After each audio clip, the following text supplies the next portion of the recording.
Welcome to Off Balance, the podcast where faith, family, and business collide. I'm Dr. Brooks, a certified master life coach, transformational speaker, and author. Join me as we explore the journey of overcoming adversity and developing resilience. It's time for you to find your strength and reclaim balance. This is Off Balance. Welcome back to Off Balance, the podcast where faith, family, and business collide, and we get real about navigating it all with grace and grit. Today, we are diving into a conversation that I think a lot of service-based entrepreneurs need to hear, especially if you are in a season where you have maxed out on your client work, or maybe you are just not reaching the people you know your work to bless. We are going to talk about why it is time to create a product. Yes, even if you're a coach, a consultant, a designer, or a therapist, and how this one decision can expand your impact and your income without sacrificing your values or burning out your calendar. We are also going to talk a bit about Amazon and how it's a powerful platform to get visibility, but while you should want to also have your own space online to really thrive long term. So whether you're folding laundry or on your lunch break or out on a walk, you're in the right place. So let's go ahead and jump in. What prompted me to do this episode is because I received an email from Amazon that stated that any of the books that are $9.99 and below, that the royalties will go from 60% to 50%. So they're going to decrease the royalties. And when I work with my clients, I always tell them it is so important to have your own website. You can use websites like Amazon to get your product to more people, but when it comes to entrepreneurship, you should always have your own platform, and that is your website. Your own platform is not your, is not your Facebook page or Instagram page or TikTok page. Those are other avenues that you can use to promote yourself. But when it comes to your brand and brand identity, you have to have your own website. And that is what I preach, and that is what I believe. And so this episode is especially for entrepreneurs. And I am going to, as we go through this episode, I'm going to explain to you why I feel how I feel. And I'm going to talk about the success rate that I personally have with having my own website. And so why service-based entrepreneurs need a product. So that's what we're going to talk about first. So here is the truth.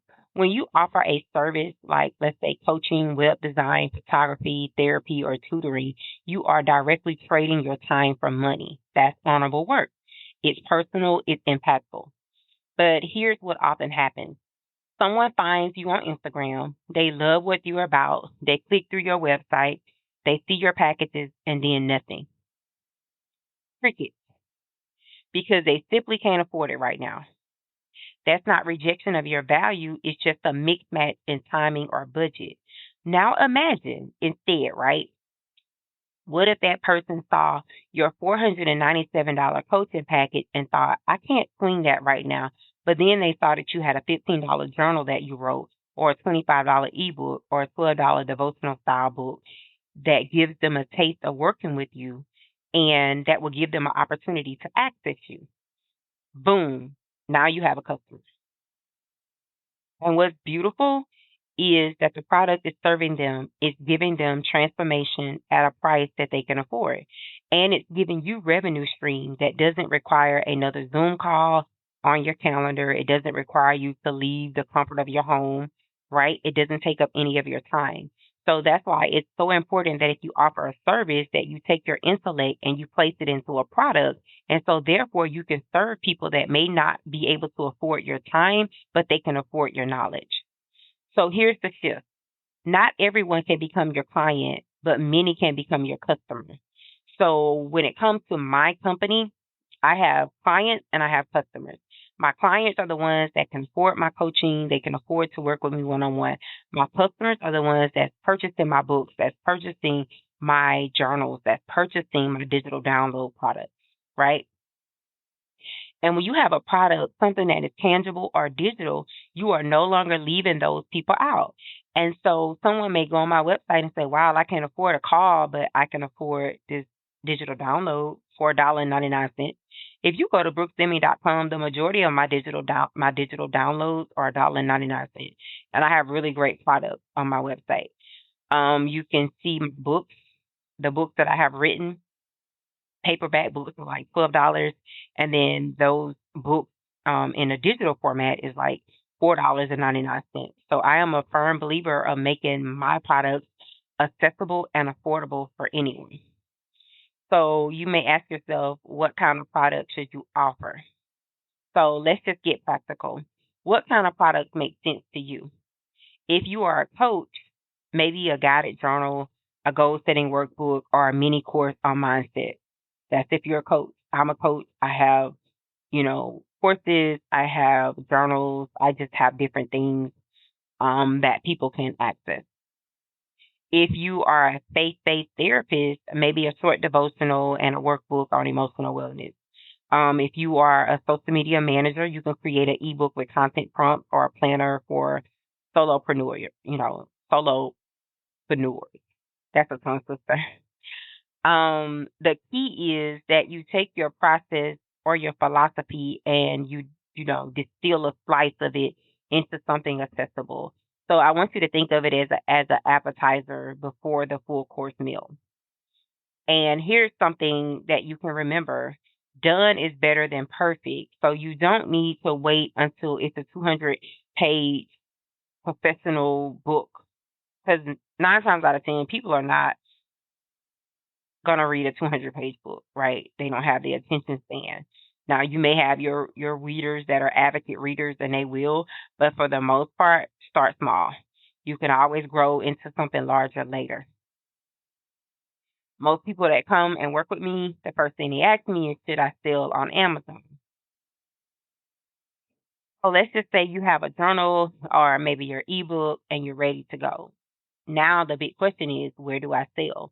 So the first thing that I'm going to talk about is Amazon, because for some reason people think that because you put your product on Amazon, that makes you a published author. No, as soon as you hit save and complete on that project and it's done, you're published, right? So all you have to do now is get it out to the public. So Amazon is the biggest online marketplace in the world. Publishing your book or journal there through KDP, which is Kindle Direct Publishing, it does give you instant credibility, worldwide visibility, and built-in trust. If you use Amazon, what it does is it's helpful for reaching people outside of your audience, selling print on demand without needing inventory, and leveraging Amazon's search engine to get discovered. But there's a catch to that, and this is a big but. Amazon takes a hefty royalty. So let me just break it down for those of you that are not familiar. For ebooks priced between $2.99 and $9.99, Amazon gives you 70% of the sale, but they charge a small delivery fee based on the file size. For ebooks outside of the range, let's say $1.99 or $12.99, the royalty drops to 35%. For paperbacks, the royalty is 60% of the list price minus printing costs. So if your journal sells for $14.99 and costs $4.50 to print, you earn around $4.49 per sale. So Amazon is helpful, but it's not widely profitable. And so that's why I encourage my clients to have their own website. So here is why you need your own website too. And this brings us to the other side of the coin, your own website. I'm going to say it again, your own website. Here's the deal. When someone buys your product on Amazon, Amazon owns the customer relationship. You don't get their email. You can't follow up. You can't nurture the connection. But when someone buys from your website, you keep up to 90 to 95% of the revenue after those payment processing fees. You get their email and you build your list. You can upsell, cross-sell, or invite them into deeper offerings. You can create a more branded, intentional customer experience. It's not either or, it's both, right? You can use Amazon for the visibility, and you can use your website for community and profit. I love platforms like Shopify, Thrivecart, or even simple sales page for Stripe or PayPal. Don't overthink it. It does not take a lot for you to create your own website. You can even use Google Sites, or you can create your website using Canva. You can have free websites. You don't have to have a lot of money to have your own website. Of course, I would prefer if you could purchase a domain and a professional email.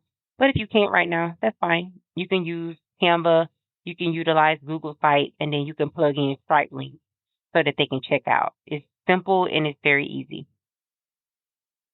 And so, with all my episodes, I have to talk about faith and vision. So, before we wrap up, I want to speak to your spirit for a minute. Creating a product might feel intimidating. It might feel like one more thing to do. But I want to remind you of this. Remember in the Bible, in Zechariah 4 and 10, it says, "Do not despise these small beginnings, for the Lord rejoices to see the work begin." That small journal, it could be the tool that helps someone for clarity or hope or healing. That short ebook, it could plant a seed that transforms a family, a business, or a life. So don't underestimate what God can do with your offering. Package your wisdom, share your voice, and trust that He'll breathe on it. I am telling you, God can use the simplest thing to bless someone. So let's just recap.